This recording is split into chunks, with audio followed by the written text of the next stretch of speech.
आज के परिचर्चा में आप सभी प्रतियोगी छात्र छात्राओं का बहुत अभिनंदन है, बहुत स्वागत है। मुद्रा और बैंकिंग चैप्टर पर हम लोग चर्चा कर रहे थे। 3 वीडियो क्लास हम लोग अटेंड किए हैं। आज चौथा क्लास है सुमन। जी सर। ध्यान से प्रश्नों को सुनो, हम लोग डायरेक्ट प्रश्न पर आते हैं। प्रश्न है, वित्तीय समावेशन को प्रोत्साहित किया जा सकता है। अब इसके ऑप्शन दिए हुए हैं, लेकिन सुमन ऑप्शन देखने के पूर्व अगर हम लोग वित्तीय समावेशन को समझ लें तो ज़्यादा अच्छा नहीं होगा। तो सबसे पहले तो हम लोग समझ लो कि वित्तीय समावेशन का क्या मतलब है। देखो, ये बात से इनकार नहीं किया जा सकता है कि नेशनलाइजेशन के बाद भी बैंकों का नेशनलाइजेशन 69 में हुआ, फिर 1980 में हुआ। बैंकों के नेशनलाइजेशन के बाद भी बैंकों की पहुंच या बैंकिंग सेवाओं का विस्तार समाज के सभी वर्ग तक नहीं हो पाया। बात सही है कि नहीं? मतलब बैंकिंग सेवाओं का लाभ सबसे ज़्यादा समाज का अमीर तबका ही उठा पाया। नहीं, जैसे देखो, भारत में शाखा बैंकिंग प्रणाली, एक बैंकिंग संगठन के दृष्टिकोण से बैंक दो तरह का होता है, एक इकाई बैंकिंग और दूसरा शाखा बैंकिंग। शाखा बैंकिंग में उसका मेन ब्रांच एक जगह होता है और उसकी पूरी शाखाएं पूरे देश में फैली होती है या देश के बाहर भी हो सकती है। ठीक, तो भारत में चूंकि शाखा बैंकिंग प्रणाली है और शाखा बैंकिंग प्रणाली रहने के बावजूद यहाँ एक स्थिति देखने को मिल रहा है कि बैंकों के बीच में अनावश्यक प्रतिस्पर्धा भी बढ़ा है। अनावश्यक प्रतिस्पर्धा बढ़ने का मतलब ये है कि जैसे चतरा के गुदरी बाजार में हम लोग देखें कि पहले इलाहाबाद बैंक की शाखा खुली, अब उसके देखा देखी कुछ दिनों के बाद वहीं पर स्टेट बैंक ऑफ इंडिया खुल गया। नीचे इलाहाबाद बैंक, ऊपर स्टेट बैंक, और उसके 10 कदम के बाद यूनियन बैंक, उसके उसी बिल्डिंग में यूनाइटेड बैंक, और उसके अगल बगल में 5-7 गो बैंक खुल गया। मतलब बैंकिंग सुविधाओं का दोहराव और तिहराव किसी खास जगह में ही हो गया कि नहीं।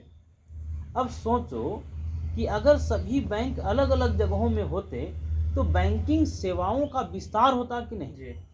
वित्तीय समावेशन का मतलब है कि समाज के सभी वर्ग तक वित्तीय सेवाओं की पहुंच हो सके। ठीक, समाज के सभी वर्गों तक, सिर्फ अमीर वर्ग तक ही नहीं, गरीब तबका तक भी जो है बैंक पहुंचे। ठीक, अब ध्यान से दूसरा मतलब ही समझना। आरबीआई के अनुसार वित्तीय समावेशन का क्या मतलब है। तो इसका मतलब है कि जो कम आय वाले लोग हैं या जो कमजोर आय वर्ग है, जिसकी संख्या बहुत अधिक है, गरीब लोगों की संख्या बहुत अधिक है, जो बड़े समूह में हैं, वैसे लोगों तक बैंकिंग व्यवस्था पहुंचे, बैंकिंग सुविधाएं पहुंचे और बैंकिंग सुविधाओं का लाभ समाज के कमजोर तक पहुंचे।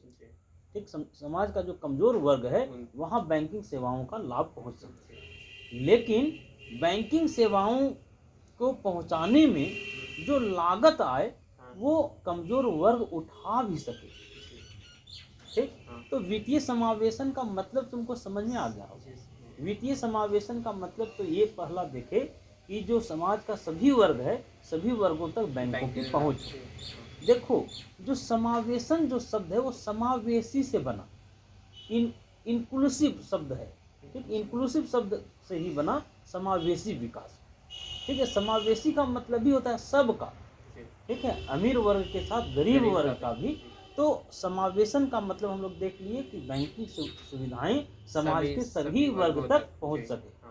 ठीक, और अब हम लोग ऑप्शन पर आते हैं, क्योंकि वित्तीय समावेशन का मतलब तुमको समझ में आ गया।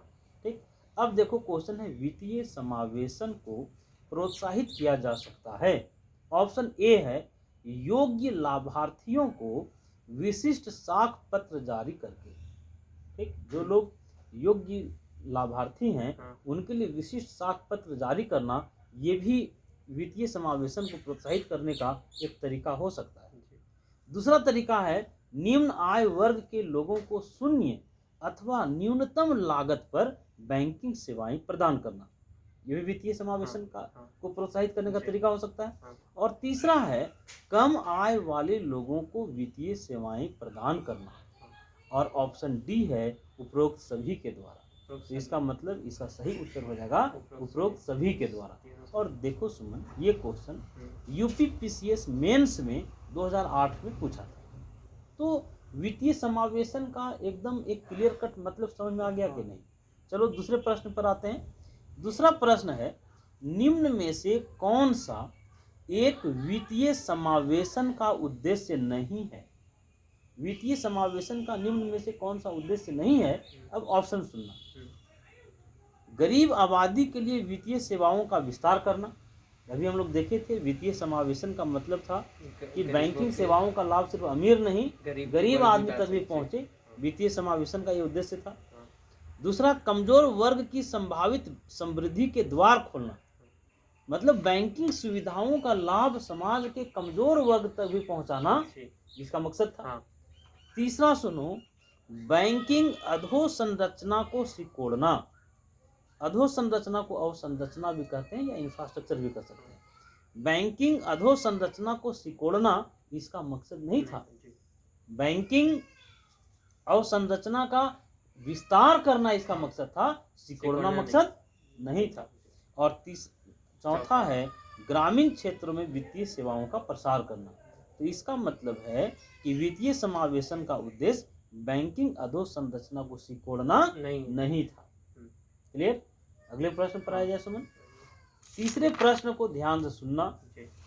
तीसरा प्रश्न है, निम्न में से कौन सा एक वित्तीय समावेशन की प्रक्रिया की सफलता में बाधक है?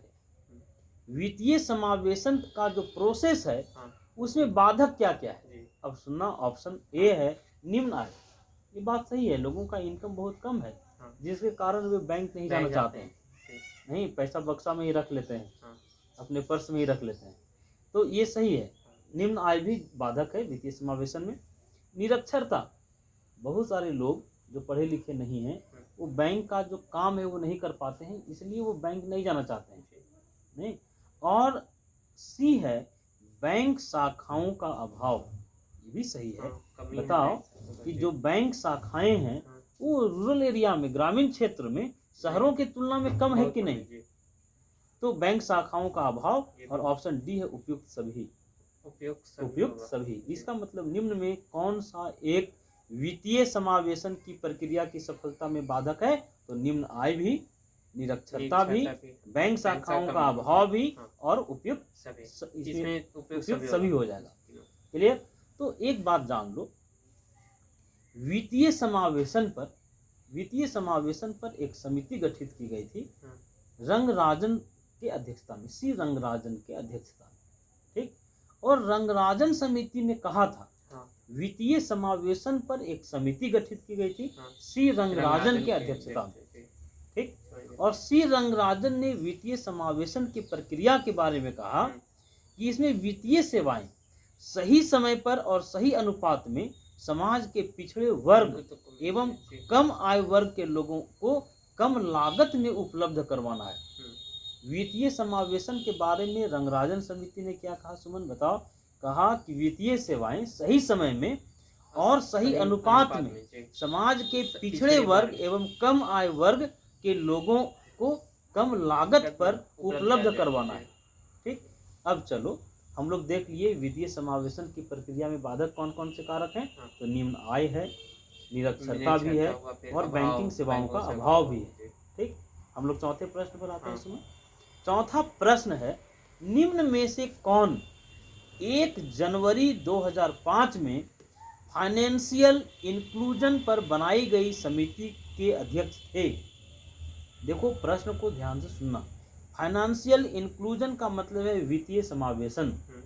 ठीक। निम्न में कौन 1 जनवरी, निम्न में से कौन एक, इनमें से कौन एक जनवरी 2005 में फाइनेंशियल इंक्लूजन पर बनाई गई समिति के अध्यक्ष थे? तो एक बात जान लो, इसके अध्यक्ष फाइनेंशियल इंक्लूजन पर एक समिति बनी थी और हम लोग देख लिए प्रश्न में भी बहुत सारा जानकारी मिल जाता है। कब बनी थी? तो जनवरी 2005 में बनी थी ये समिति फाइनेंशियल इंक्लूजन पर या वित्तीय समावेशन पर।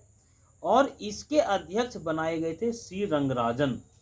हम लोग सी रंगराजन को जब गरीबी पढ़ रहे थे तो गरीबी के को पढ़ने के दौरान भी रंगराजन समिति पढ़े थे? हाँ। नहीं। तो रंगराजन के अध्यक्षता में फाइनेंशियल इंक्लूजन पर भी एक समिति बनी थी, वित्तीय समावेशन पर भी एक समिति बनी थी। और एक बात जान लो, रंगराजन आरबीआई के पूर्व गवर्नर भी रहे। ठीक। समिति कब बनी थी? जनवरी 2005 में। ठीक। अब अगले प्रश्न पर आते हैं।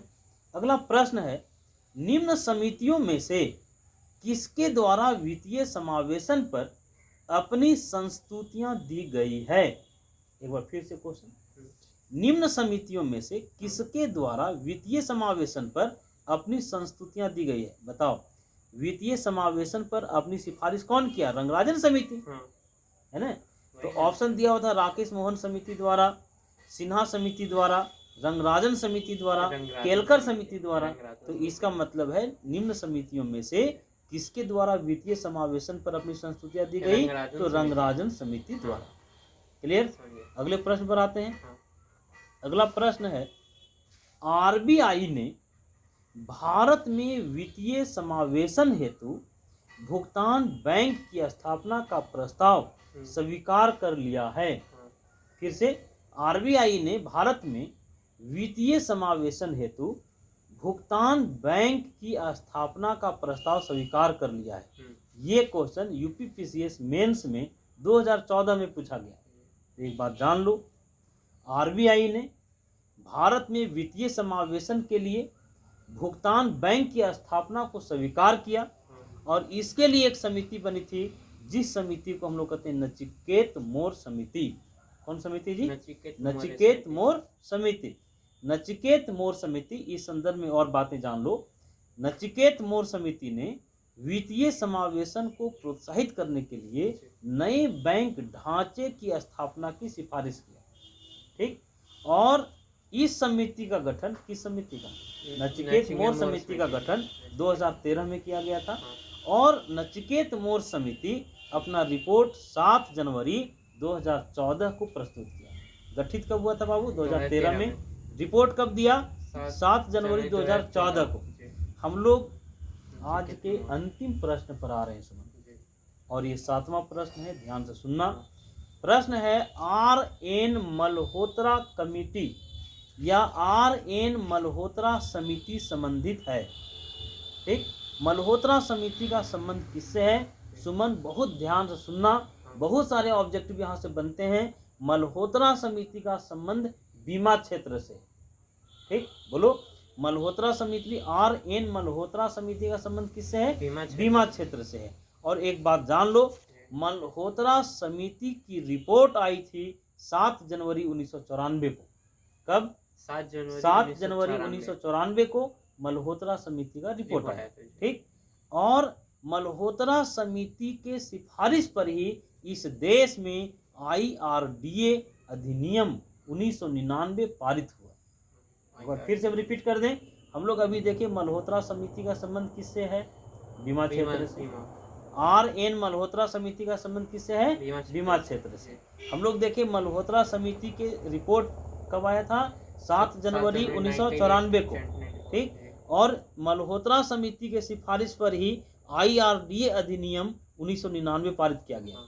देखो बहुत सारा ऑब्जेक्टिव आ गया। IRDA अधिनियम कब पारित हुआ? 1999 में। IRDA अधिनियम किस समिति के सिफारिश पर पारित हुआ? मल्होत्रा समिति। मल्होत्रा समिति। ठीक। मल्होत्रा समिति का रिपोर्ट कब आया था? तो 7 जनवरी 1994 को। ठीक। अब अगला बात सुनना कि ये अपने रिपोर्ट में क्या बोले थे।